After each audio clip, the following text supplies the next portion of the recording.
HIV ደለዋ ኣደ HIV ደይብሎም ቆልዑ ክትወልድ ትኽእል ዶ?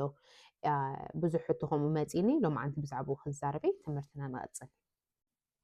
HIV ካብ ሰብ ናብ ሰብ ሓደ ክትራኸብ ከለኻ ካልኣይ ብደም ሳልሳይ ካብ ኣደ ናብ ቆልዓ ክሓልፍ ይኽእል እዩ። ሕጂ ብኸመይ ኢና ኣብ ኩሉ ግዜ ጥንሲ ምስ ሓስክን ሴሮሎጂ ዝበሃል ፓነል ንርኢ HIV ከይህልወክን እዚ ሲፊሊስ ክላሚዲያ ጎኖሪያ ሩቤላ ማምስ ሄፓታይተስ ቢ ሄፓታይተስ ቢ ሰርፌስ አንቲጀን ዝበሃል ኣሎ ከይህልወክን ብኸምኡ ብደም መርመራ ንሪኦ ማለት እዩ። ሕጂ ኣደ ቅድሚ ጥንሲ ምሓዝክን HIV ከም ዘለክን ትፈልጣ ትኾንክን ወይ ምስ ጥንሲ ሒዝክን ከለኽን እቲ ቫይረስ እቲ ኢንፌክሽን እንተሒዝክን እንታይ ክትገብር ኣለክን? ኣብ ጥንሲ ብመድሓንቲ ከምኡ ዓይነት ከምዚ HIV ተለክን ብመድሓንቲ ክሓልፍ ይኽእል እዩ ናብ ቆልዓ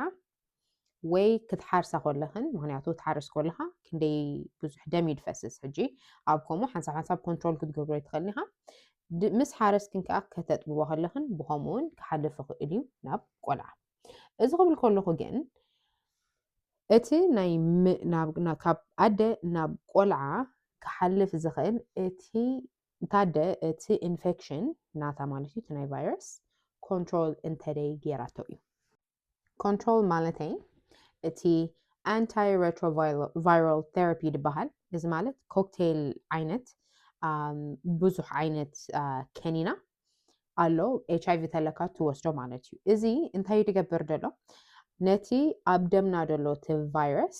ብጣዕሚ የትሕቶ ማለት እዩ። ሕጂ ከምዚ ዓይነት ደለዋ ኣደ ወላ ደለዎም ኣሰብኡት ከምኡ ዓይነት ከኒና ክወስዱ ከለዉ እቲ ናቶም ቫይረስ ብጣዕሚ ትሒቱ ስለ ዘሎ ካብ ኣደ ናብ ቆልዓ ኣይሓልፍን ወይ ሰብኣይን ሰበይትን ክራኸቡ ከለዉ ኣይሓልፍን ማለት እዩ። ሕጂ እቲ ድድለ ቴራፒ እቲ ድድለ ከኒና ደይ ትወስድ ተላ ታደ ካብ ቆልዓ ናብ ኣደ ንክሓልፍ ካብ 25 ስጋብ 30% ኣሎ ክሓልፍ ይኽእል እዩ። ሕጂ 25 ናብ 30% ዓብይ ፐርሰንቴጅ እዩ። ሕጂ ንኸምኡ ንኸይከውን HIV ቅድሚ ጥንሲ ምሓዝክን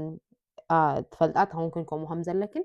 ናብ ላቦራቶሪ ከይድክን ናብ ዶክተር ከይድክን እቲ ናተይ ቫይራል ሎድ ከመይ ኣሎ ኣብ ደመይሲ ብዙሕ ከይፀንሕ ኢልክን መርሚርክን ተምሽዑ ፅቡቅ ኣሎ ተኢሎምክን እንዳቐፀልክን እዚ ድቋርፅ ነገር ኣይኮነን ኩሉ ግዜ ክትወስዶ ዘለክን ስለዝኾነ ከምኡ ጌርክን ጥንሲ ክትሕዛ ትኽእላ ኢኽን። ሕጂ እቲ ኣርት ቴራፒ እቲ ኣንታይ ሬትሮቫይረስ ቴራፒ ማለት እቲ ከኒና ትወስዶ እንተለኽን ናብ 1% የውድቆ ማለት እዩ እቲ ናይ ሪስክ ቅድሚ እቲ ከኒና ምውሳድክን ካብ 25 ስጋብ 30% ክሓልፉ ይኽእል እዩ ቆልዓ። እዚ ከምዚ ዓይነት ተወስዳ ተለኽን ናብ 1% የውድቆ ማለት እዩ። 1% እንታይ እዩ ካብ 25 ካብ 30% ናብ 1% የውድቆ ማለት እዩ። ሕጂ ኣብ ናይ ካናዳ ፕሮባብሊ ኣብ ኩሉ ሃገር ከምዚ ናብ 1% እንተውዲቕክኖ ማለት እቲ ፐርሰንቴጅ እቲ ድድለይክን ከኒና እንዳወሰድክን እቲ ኣብ ሰዓትክን ናይ ደም መርመራ እንዳገበርክን እንታይ ጌርክና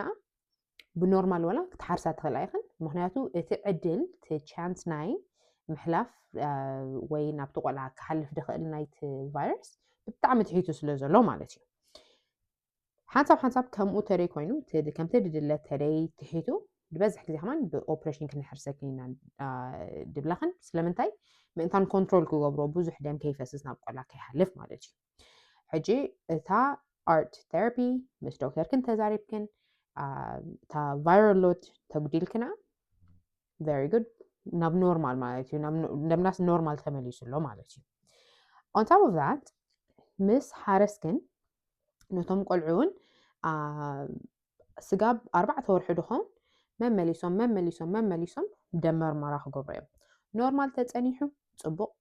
ተደይ ፀኒሑ እቲ ድድለ ከኒና ደም እንዳሃቡ እቲ ድድለ ድውጋእ እንዳሃቡ ናብ ኖርማል ከም ድምለስ ወይ እቲ ኢንፌክሽን ከየሕሞም ይከላኸሉ ማለት እዩ። ስለምንታይ ناي قلعو already تناتهم immunity تحيتو له HIV خبي من تايسرح نتي ناتنا immunity يو دوت كومو حجي بس حساب بتناي HIV ناي HIV AIDS هيكون دحمم وي أبموت تبتصح بمن تايدا إتي ناتنا immunity تي white blood cells جبالكم security ناي نفسنا جبالكم كم زي HIV تلقى أسو بتعمي تحت بهميو HIV تلقى سعلت كعكا نيمونيا يحزكا مغنياتو تنفسنا كبا أسلديكل إذا نورمال فيروس كحمك يجمر مالتيو بخوم بخا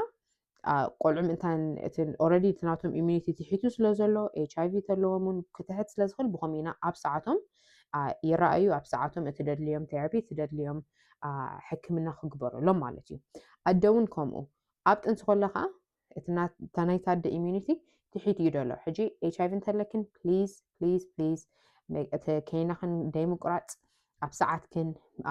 ناب دكتوركن مخاد أب ساعتكن تدبولوخن نجارات مقبار بالانس دايت مبلع حيل النفسها مالتي تبرينيتال فيتامين ون بالطعمي امبورتانتي مهنياتو نيتي نفسهن اتدليو حيل انتان كتهبو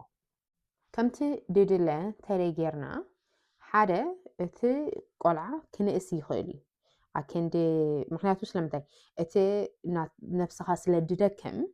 اتي حيلي أكندي ناب قلعة نقعبي أدي ጽቡቅ ክስምዓ ናብ ከምኡ ድኸይድ ንኢንፌክሽን ክበኣስ ነቲ ቫይረስ ክበኣስ ስለ ዝኸይድ ዘሎ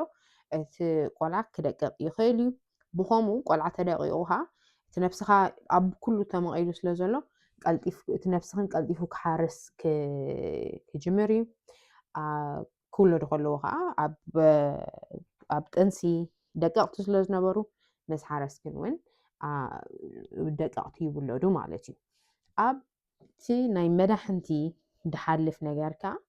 እሱ እውን ክትሕት ይጅምር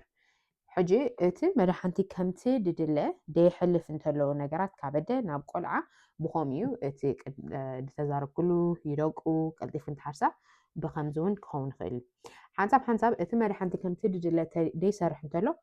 ብኸምኡ ከዓ ኦክሲጅን ከምቲ ድድለ ናብ ቆልዓ ኣይከይድን እዩ ብኸምኡ ከዓ ብዋህዮታት ናይቲ ቆልዓ ክመውት ይጅምር ብኸምኡ ሽዑ ድሓር እቲ ዲቨሎፕመንት ንብሎ ምስ ሓረስ ግን ቀልጢፎም ኣይዛረቡን ቀልጢፎም እግሪ ኣይተኽሉን ናይ ዓይኒ ፀገም ናይ ምስማዕ ፀገም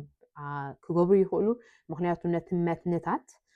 ብውሽጢ ኣትዩ ይቆትሎ ስለ ዘሎ እቲ ቫይረስ ማለት እዩ ሕጂ ኣብ ኩሉ ብዛዕባ ናይ ቫይረሳት ዝተዛረብ ኩሉ ተሰሚዕክናኒ ቫይረሳት ብውሽጥና እንታይ እዩ ዝገብር ሓደ ኣብቲ ዋህዮታት ይኣቱ ኣብኡ ኣትዩ እቲ ኮድ ናይቲ ጂን ኮድ ንብሎ ንሕናስ ከም ኮምፒውተር ኢና ኢለ ተዛሪበ ነይረ ሓደ መዓልቲ ነቲ ኮድ ይቕይሮ ካልኣይ ከዓ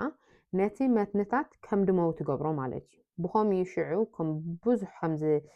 ቫይረስ ናይ ከም ይሕዘካ እንተኮይኑ ሓንሳብ ኣፍንጫኻ ክትጨኑ ከለኻስ ከም ገለ ይጨንወካ ብዛዕባ ኮቪድ ከሎ ክንዛረብ ከለና ጨና ይኸይድ ኣፍካ መግቢ ጥዑም ደይጥዕመካ ስለምንታይ እቲ ቫይረስ ነቲ ኣብቲ መልሓስና ኣብቲ ኣፍንጫና ደሎ እቲ መትንታት እቲ ነርቭ ንብሎ ንዕኡ ኣፌክት ክገብሮ ይጅምር ብውሽጥና ከዓ ከምኡ ዝገብር ደሎ ቫይረስ ሕጂ ብኸመይ ወላ ብዛዕባ ቫክሲን ክዛረብ ከለኹ እቲ ዲቨሎፕመንታል ዲሌይ ከይምፅእ ድሓር ፀገም ከይምፅእ ነቲ መትንታት ከይቀትሎ ድብል ነበርኩ ከምዚ ስለ ዝኾነ እዩ ሕጂ ናይ HIV ቫክሲን የብሉን ብኸምኡ ኢና ብብዙሕ ዓይነት ከኒናታት ከም ደይሰርሑ ገብሮ ነቲ ቫይረስ ማለት ከም ድደክም ገብሮ እምበር ኣይቀትሎን እዮም እቲ ቫክሲን ግን ይከላኸለልካ ነቶም ቫይረሳት ክንቆትሎም ንኽእል ነብስና ከም ንቆትሎም ንገብሮ ማለት እዩ ንከም በዓል HIV ከዓ ክንቆትሎም ስለደይንኽእል ማራ ስለድቀያየርቲ ቫይረስ ከነድክሞ ንደሊ ሕጂ HIV ደለክን ኣይትወልዳን ኢኽን ክትወልዳ ይትኽእላን ኢኽን ማለተይ ኣይኮንኩን ከምቲ ድድለት ከኒናክን ኣብ ሰዓትክን ተጉዲልክን ነቲ ቫይረስ ግን ከም ኖርማል ክትሓርሳ ትኽእላ ኢኽን ከም ኖርማል ከዓ ቆልዓ ክትዕብያ ትኽእላ ኢኽን ሓንቲ ክትገብራ ደይትኽእላ ምጥባብ እዩ እዚ ኸማን እቲ ቫይረስ ናብ ቆልዓ ከይሓልፍ ባት ፎርሙላ ኣሎ ፀባ ኣሎ እዚ ደሸገር ነገር ኣይኮነን ንሕጂ ግን ብሮክሌቲ